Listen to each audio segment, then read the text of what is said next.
त्रिशंकु की स्वर्ग यात्रा की कथा। इक्ष्वाकु वंश में त्रिशंकु नाम के एक राजा हुए।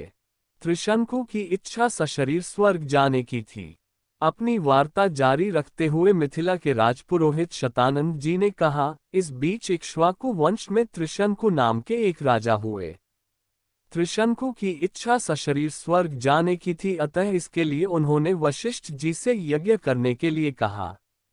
वशिष्ठ जी ने बताया कि मुझ में इतनी सामर्थ्य नहीं है कि मैं किसी व्यक्ति को शरीर सहित स्वर्ग भेज सकूं। वशिष्ठ जी के असमर्थता प्रकट करने पर त्रिशंकु ने यही प्रार्थना वशिष्ठ जी के पुत्रों से भी की, जो दक्षिण प्रांत में घोर तपस्या कर रहे थे। इस पर वशिष्ठ जी के पुत्रों ने कहा कि अरे मूर्ख, जिस काम को हमारे पिता नहीं कर सके तू उसे हमसे कराना चाहता है। ऐसा प्रतीत होता है कि तू हमारे पिता का अपमान करने के लिए यहाँ आया है। उनके इस प्रकार कहने से त्रिशंकु ने क्रोधित होकर वशिष्ठ जी के पुत्रों को अपशब्द कहे। वशिष्ठ जी के पुत्रों ने रुष्ट होकर त्रिशंकु को चांडाल हो जाने का शाप दे दिया। शाप के कारण त्रिशंकु का सुंदर शरीर काला पड़ गया। सिर के बाल चांडालों जैसे छोटे छोटे हो गए। गले में हड्डियों की माला पड़ गई। हाथ पैरों में लोहे की कड़े पड़ गए। त्रिशंकु का ऐसा वेश देखकर उनके मंत्री तथा दरबारी उनका साथ छोड़कर चले गए। फिर भी उन्होंने सशरीर स्वर्ग जाने की इच्छा का परित्याग नहीं किया। वे विश्वामित्र के पास जाकर बोले कि ऋषिराज, आप महान तपस्वी हैं, मेरी सशरीर स्वर्ग जाने की इच्छा को पूर्ण करके मुझे कृतार्थ कीजिए। विश्वामित्र ने कहा कि राजन, तुम मेरी शरण में आए हो, मैं तुम्हारी इच्छा अवश्य पूर्ण करूंगा। इतना कहकर विश्वामित्र ने अपने उन चारों पुत्रों को बुलाया जो दक्षिण प्रांत में अपनी पत्नी के साथ तपस्या करते हुए उन्हें प्राप्त हुए थे, और उनसे यज्ञ की सामग्री एकत्रित करने के लिए कहा।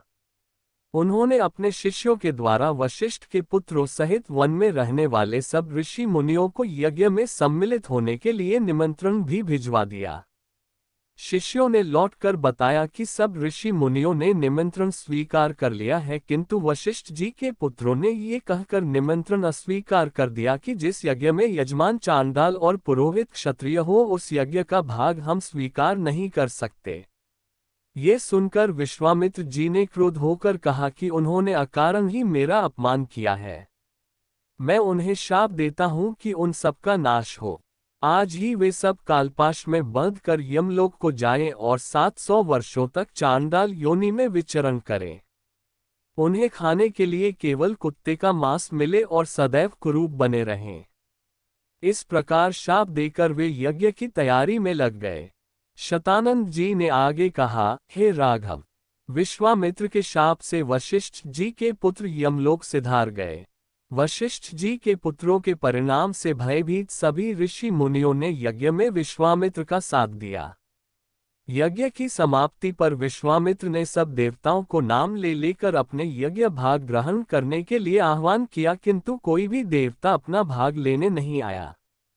इस पर क्रोध होकर विश्वामित्र ने अर्घ्य हाथ में लेकर कहा कि हे त्रिशंकु, मैं तुझे अपनी तपस्या के बल से स्वर्ग भेजता हूँ। इतना कहकर विश्वामित्र ने मंत्र पढ़ते हुए आकाश में जल छिड़का और राजा त्रिशंकु शरीर सहित आकाश में चढ़ते हुए स्वर्ग जा पहुंचे।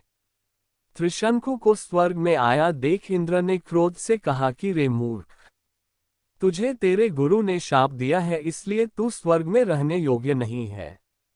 इंद्र के ऐसा कहते ही त्रिशंकु सिर के बल पृथ्वी पर गिरने लगे और विश्वामित्र से अपनी रक्षा की प्रार्थना करने लगे। विश्वामित्र ने उन्हें वहीं ठहरने का आदेश दिया और वे अधर में ही सिर के बल लटक गए। त्रिशंकु की पीड़ा की कल्पना करके विश्वामित्र ने उसी स्थान पर अपनी तपस्या के बल से स्वर्ग की सृष्टि कर दी और नए तारे तथा दक्षिण दिशा में सप्तर्षि मंडल बना दिया। इसके बाद उन्होंने नए इंद्र की सृष्टि करने का विचार किया, जिससे इंद्र सहित सभी देवता भयभीत होकर विश्वामित्र से अनुनय विनय करने लगे। वे बोले कि हमने त्रिशंकु को केवल इसलिए लौटा दिया था कि वे गुरु के शाप के कारण स्वर्ग में नहीं रह सकते थे।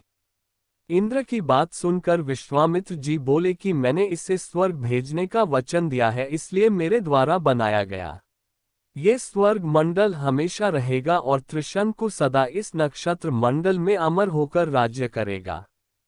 इससे संतुष्ट होकर इंद्रादि देवता अपने अपने स्थानों को वापस चले गए। इसी भगवान की वीडियो देखने के लिए सब्सक्राइब करें चैनल को और बेल आइकॉन दबाएं।